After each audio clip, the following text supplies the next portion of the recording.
महाभारत का युद्ध समाप्ति की ओर बढ़ रहा था। 18 दिनों के इस भीषण संग्राम ने धरती को रक्त से लाल कर दिया था। कौरवों की सेना लगभग नष्ट हो चुकी थी और दुर्योधन जीवन और मृत्यु के बीच झूल रहा था। पांडवों की विजय अब निश्चित दिखाई दे रही थी, लेकिन इस युद्ध का सबसे दुखद और भयावह अध्याय अभी बाकी था। अश्वत्थामा का क्रोध। द्रोणाचार्य के पुत्र अश्वत्थामा अपने पिता की मृत्यु का शोक और अपमान अपने हृदय में लिए भटक रहा था। उसे लग रहा था कि उसके साथ अन्याय हुआ है। उसके भीतर बदले की ज्वाला धधक रही थी। उसने सोचा, जब मेरे पिता को छल से मारा गया तब धर्म कहाँ था। उस रात जब पूरा पांडव शिविर गहरी नींद में डूबा हुआ था, अश्वत्थामा ने एक भयानक निर्णय लिया। क्रोध, अहंकार और अज्ञान से भरा हुआ वह शिविर में घुस गया। न कोई चेतावनी, न कोई युद्ध का नियम, केवल अंधा प्रतिशोध।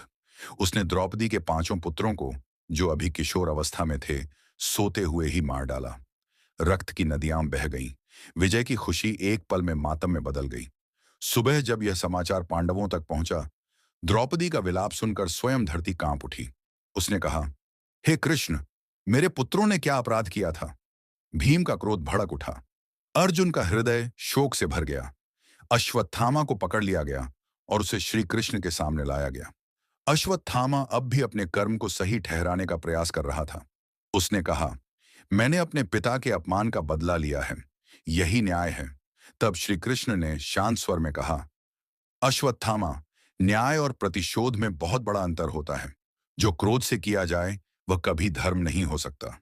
अर्जुन ने अश्वत्थामा को दंड देने के लिए ब्रह्मास्त्र छोड़ने का निर्णय लिया।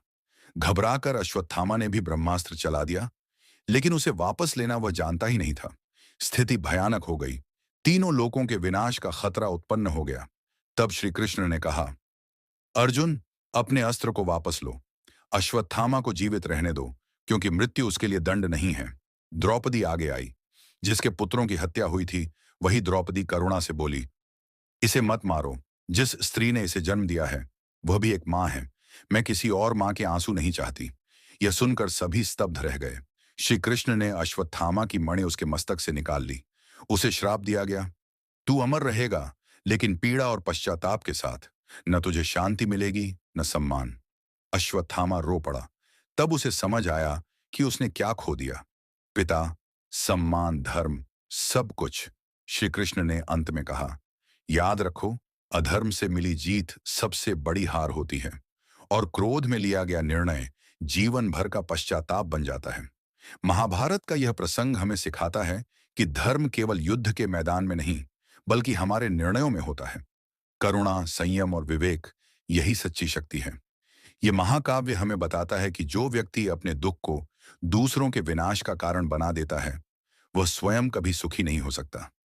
अगर आपको ये कहानी पसंद आई हो, तो वीडियो को लाइक करें, अपने विचार कमेंट में जरूर बताएं, और महाभारत से जुड़ी ऐसी ही गूढ़ और भावनात्मक कहानियों के लिए हमारे चैनल को सब्सक्राइब करना ना भूलें।